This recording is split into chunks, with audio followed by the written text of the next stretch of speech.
Hello everyone, मैं हूं आपका होस्ट और दोस्त अमित कश्यप और आप देख रहे हैं मेरे YouTube channel judgements in criminal law. और इस वीडियो में मैं आपको बताने वाला हूं कि जब एक हस्बैंड के ऊपर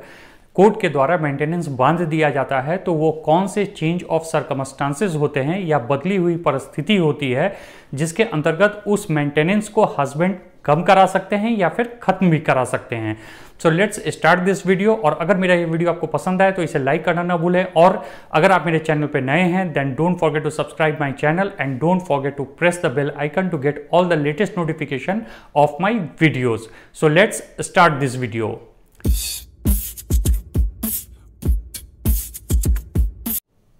भारतीय कानून में वेरियस हेड्स के अंतर्गत मेंटेनेंस देने होते हैं, जैसे CRPC section 125(1), Hindu marriage act and domestic violence act. इन तीनों लॉ के वेरियस प्रोविजंस हैं जिसके अंतर्गत एक हस्बैंड पर कोर्ट जो है वह मेंटेनेंस बांधता है। अब सवाल यह उठता है कि जब कोर्ट एक बार मेंटेनेंस बांध देता है तो वह कौन से चेंज ऑफ सर्कमस्टांसेस होते हैं या बदली हुई परिस्थितियां होती हैं जिसके अंतर्गत एक हस्बैंड उन मेंटेनेंस को कम करा सकता है या खत्म भी करा सकता है, और कराना भी है तो कैसे कराएगा। सीआरपीसी सेक्शन 125 के अंतर्गत जब मेंटेनेंस बांधा जाता है तो हस्बैंड जो है वह सेक्शन 127(1) के अंतर्गत एक एप्लीकेशन मूव कर सकता है उसी कोर्ट में जिसने मेंटेनेंस ग्रांट किया है, और आग्रह कर सकता है कोर्ट से मेंटेनेंस को कम करने के लिए, या फिर in the change of circumstances section 127(2) के अंतर्गत हस्बैंड जो है वह कोर्ट से यह आग्रह कर सकता है कि उसके ऊपर बांधी गई मेंटेनेंस को खत्म कर दिया जाए। इसी प्रकार से डोमेस्टिक वायलेंस के अंतर्गत जो भी मेंटेनेंस हस्बैंड पर बांधा जाता है सेक्शन 23(2) के अंतर्गत आप एक एप्लीकेशन मूव कर सकते हैं और कोर्ट से उस मेंटेनेंस को कम करने का आग्रह कर सकते हैं या फिर खत्म करने का भी आग्रह कर सकते हैं in the change of circumstances. इसी प्रकार से हिंदू मैरिज एक्ट के अंतर्गत जो मेंटेनेंस बांधा जाता है आप सेक्शन 25(2) के अंतर्गत एक एप्लीकेशन मूव करके उस मेंटेनेंस को कम करने या खत्म करने का आग्रह कोर्ट से कर सकते हैं। अब हम यह जानते हैं कि यह चेंज ऑफ सर्कमस्टांसेस होता क्या है जिसके अंतर्गत मेंटेनेंस को कम कराया जा सकता है या फिर खत्म भी करवाया जा सकता है। सबसे पहले आप इस बात को समझ लें कि एक बार जब कोर्ट के द्वारा मेंटेनेंस बांध दिया जाता है तो ऐसे बहुत से कम सर्कमस्टांसेस बचते हैं जिसके अंतर्गत उन मेंटेनेंस को कम कराया जा सके। इवन कि अगर आप हाई कोर्ट में रिवीजन भी फाइल करते हैं तो जो स्कोप है उसका बहुत ही कम होता है। हाई कोर्ट में भी अधिकतर इस बात पर ही बहस होती है कि अगर कोई एविडेंस बच गया है which has not been taken by the lower court or which has not been appreciated by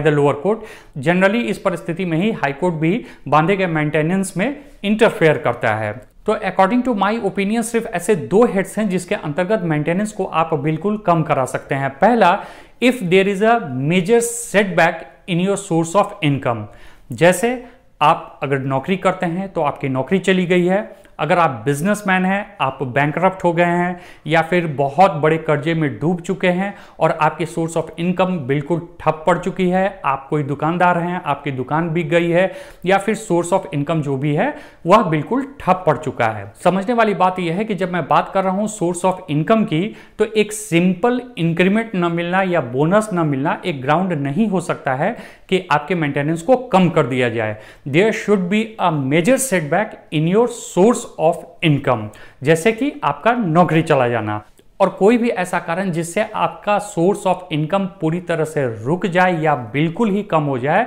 will come under the change of circumstances. और उस चेंज ऑफ सर्कमस्टांसेस को लेकर आप कोर्ट के पास जा सकते हैं और उनसे आग्रह कर सकते हैं अपने मेंटेनेंस को कम करवाने के लिए। दूसरा ग्राउंड जो हो सकता है मेंटेनेंस को कम कराने के लिए वह यह है कि आपके वाइफ का जो है वह सोर्स ऑफ इनकम आपसे ज्यादा हो जाए, या फिर उनका जो लाइफ स्टाइल है वह आपसे ज्यादा कहीं लेविशिंग हो। अब इस बात को आप अच्छे तरीके से समझ लें कि वाइफ का सिर्फ नौकरी करना इज नॉट अ ग्राउंड कि उनको मेंटेनेंस नहीं दिया जाए। So if you go by my opinion तो मेरे हिसाब से यही दो मेजर ग्राउंड है इन द मेंटेनेंस लॉ जिस पर आप मेंटेनेंस को कम करवा सकते हैं। और अब बात करते हैं कि मेंटेनेंस को खत्म किस परिस्थिति में कराया जा सकता है। तो पहला, अगर आपके और आपके वाइफ के बीच में सारे मैट्रिमोनियल डिस्प्यूट्स जो हैं वह सेटल हो गए हैं तो आप एक एप्लीकेशन मूव करके मेंटेनेंस को खत्म करवा सकते हैं। दूसरा, अगर आपके और आपके वाइफ के बीच में कॉम्प्रोमाइज हो गया है, डाइवोर्स हो गया है और आपने एलिमनी भी दे दिया है और आप दोनों बिल्कुल अलग हो चुके हैं, तो इस परिस्थिति में भी आप कोर्ट में एक एप्लीकेशन मूव करके अपने मेंटेनेंस को पूरी तरह से खत्म भी करवा सकते हैं। इसके अलावा जो 2 ग्राउंड्स हैं उसमें यह है कि अगर आपकी वाइफ जो है वह किसी भी एडल्ट्रियस रिलेशनशिप में है और अगर इस बात को आप प्रूफ कर सकते हैं कोर्ट में, तो आपके ऊपर बांधे गए मेंटेनेंस को कोर्ट खत्म कर देगा। दूसरा, इन बिटवीन अगर आपके वाइफ ने शादी कर लिया है तो इस परिस्थिति में भी आप एक एप्लीकेशन मूव कर सकते हैं और कोर्ट से आग्रह कर सकते हैं कि आपके ऊपर बांधे गए मेंटेनेंस को खत्म कर दे। यानी कि in case of adulterous relationship of your wife with some other person and in case of she married with other person in between, तो आप कोर्ट से आग्रह कर सकते हैं कि आपके ऊपर बांधे गए मेंटेनेंस को पूरी तरह से खत्म कर दिया जाए।